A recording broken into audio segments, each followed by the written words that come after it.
Islamabad police हुकूमत से वफादारी दिखाने लग गई। अदालत से अली अमीन गंडापुर की हवालगी का फैसला मुअत्तल होने के बावजूद पीटीआई के रहनुमा को हिरासत में लेकर रवाना हो गई। वुकला कानूनी जंग जीतने के बावजूद मुंतकली को रुकवा ना सके।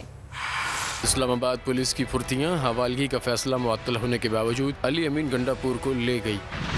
डीआई खान की अदालत ने पीटीआई रहनुमा की हवालगी का हुक्म दिया। अली अमीन के वकला ने फैसले के खिलाफ अपील दायर की, करार दे दिया। वकला कानूनी जंग में मसरूफ थे, वहीं पुलिस अपनी प्लानिंग में लगी थी। वकला और कारकुनों से कबल ही पुलिस एहलकार डीआई खान जेल पहुंच चुके थे।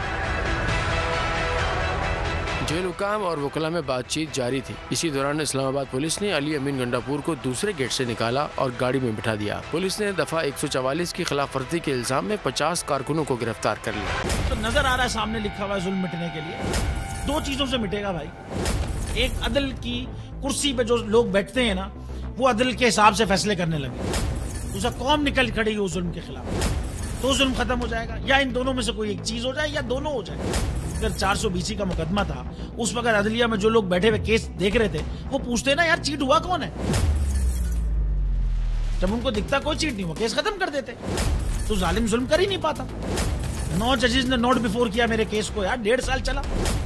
शख्सी जमानत का केस, सेम केस इस्लामाबाद में कर दिया। एक ही इल्जाम पे 2 केस हो नहीं सकते भाई। मतलब 60 दिन का वक्त होता है। 102 दिन के बाद मैं जीत गया, केस बरी हो गया। 102 दिन के बाद अपील फाइल की, एक्सेप्ट कर ली। नहीं करते ना एक्सेप्ट, खत्म हो जाता ना जुल्म यार। भरी अदालत में मुझे बरी कर दिया, फिर पता नहीं क्या हुआ 2.5 घंटे बाद का नोट बिफोर। मैं नहीं सुनता ये केस, खड़े रहते अपने फैसले पे, मिट जाता जुल्म। अल्लाह ताला ने बिठाया इन कुर्सियों पे इनको यार, ये अल्लाह ताला की तरफ से फैसले करने हैं।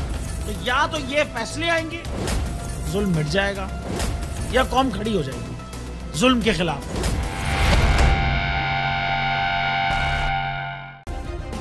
सब्सक्राइब करें और बेल दबाएं ताकि कोई खबर रह न जाए।